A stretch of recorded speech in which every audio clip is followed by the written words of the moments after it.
Toutefois, nous avons considéré que cette responsabilité sera portée par l'administration et que nous, quand on discutait avec eux, nous leur avons demandé de nous laisser du temps. Nous leur avons demandé de nous laisser du temps afin de réfléchir sur le sujet, comment on va descendre de ces toits-là. Mais juste au cours de la discussion entre nous, ils nous ont attaqué avec des grenades lacrymogènes et autres. Et nous avons nous aussi riposté avec des pierres. Nous avons riposté avec des pierres et ces derniers, ils ont fini par faire une opération commando et sont montés sur le toit, de la présence et ils nous ont pris, ils nous ont réprimés, ils nous ont marché dessus, ils ont fait exploser à côté de nous des grenades lacrymogènes et par peur, certains ont sauté le toit et se sont blessés. Moi-même qui vous parle, j'ai été jeté du toit jusqu'au sol et j'ai le pied qui est un peu fracassé depuis ce jour-là. Donc, suite à cela, ils nous ont amenés, ils nous ont pris, ils nous ont mis dans un bus et ils ont commencé à nous torturer. Ils nous ont torturés comme il le faut.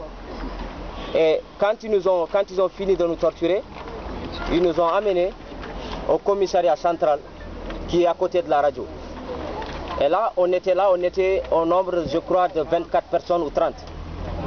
Et au cours de l'interrogation, certains ont disparu au cours de l'interrogation. Certains de nos étudiants qui ont été arrêtés avec nous ce jour-là. Et ils ont été placés dans des commissariats différents pour empêcher les étudiants à se mobiliser devant les commissariats. C'est une nouvelle stratégie qui a été adoptée par l'État. Et quand ils ont placé les gens dans les commissariats, et nous qui étions restés au commissariat, vers 4h30 du matin, ils nous ont libérés sans faire attention à ce qui pourrait nous arriver à cette heure-ci. Et depuis ce jour-là, certains de nos étudiants, et particulièrement notre porte-parole, qui est du bureau exécutif du SNEM, a disparu et l'on ne sait pas jusqu'à présent où est-ce qu'il est, ainsi que d'autres militants qui sont emprisonnés. Combien? Le nombre, ils sont au nombre de 14, je crois bien. Ceux qui étaient arrêtés ce jour-là, on était 24, mais ceux qui étaient placés dans les commissariats différents, ils étaient au nombre de 14. Ils sont au nombre de 14. Et parmi eux, certains ont été libérés. Combien? Et jusqu'à présent, il y a d'autres on ne connaît pas exactement le nombre. Voilà. Et après cela, le vendredi, la police ne cessait pas de pénétrer dans l'enceinte universitaire pour arrêter les étudiants qui se trouvaient au campus universitaire. Et pour cela, j'ajoute aussi que notre secrétaire général Bakary Bathily est activement recherché par la police et nous considérons que cette poursuite a pour fin de l'assassiner. Puisque ces derniers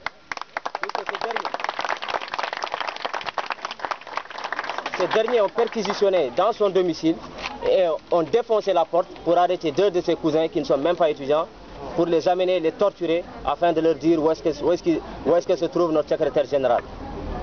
Et nous appelons à l'opinion publique, à la presse, au monde entier, de venir au secours des étudiants qui sont opprimés, qui sont partis des revendications justes de leurs droits bafoués au sein de l'université. Donc nous appelons tout le monde, tous les responsables, tous les décideurs de ce pays et le monde entier de venir à notre secours. Et ainsi je ne saurais terminer sans parler du leader de Touche pas à ma nationalité, Abdoul Biranwan, qui a été arrêté cet après-midi. Et que nous condamnons cette attitude antidémocratique de la part de l'État, qui utilise des moyens répressifs à l'endroit des étudiants. Et il nous accuse aussi d'avoir brûlé le drapeau de l'université et d'avoir utilisé des armes blanches. Et nous... le drapeau national qui se trouvait au milieu de la faculté des lettres. Et nous avons une vidéo qui témoigne avoir vu deux vigiles faire descendre le drapeau et pour faire porter la responsabilité aux étudiants. Nous rejetons et dénonçons cette attitude.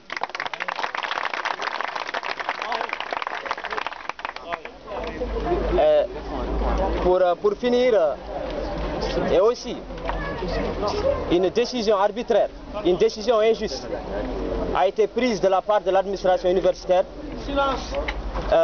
précisément le président de l'université Khan Abdallahi, ainsi que l'ensemble des doyens des facultés et le représentant du ministère de l'enseignement supérieur et de la recherche scientifique, qui ont pris cette décision. Nous, en tout cas, nous, les leaders syndicaux, tout l'ensemble des syndicats et l'ensemble des étudiants, les militants et autres, rejetons cette décision et nous ne pouvons plus reprendre. C'est quoi cette décision? C'est l'ensemble de la coalition. Non, la décision dont vous parlez, c'est quoi?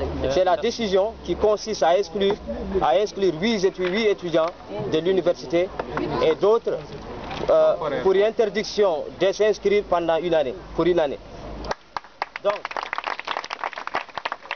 nous jugeons en tout cas cette décision injuste et arbitraire.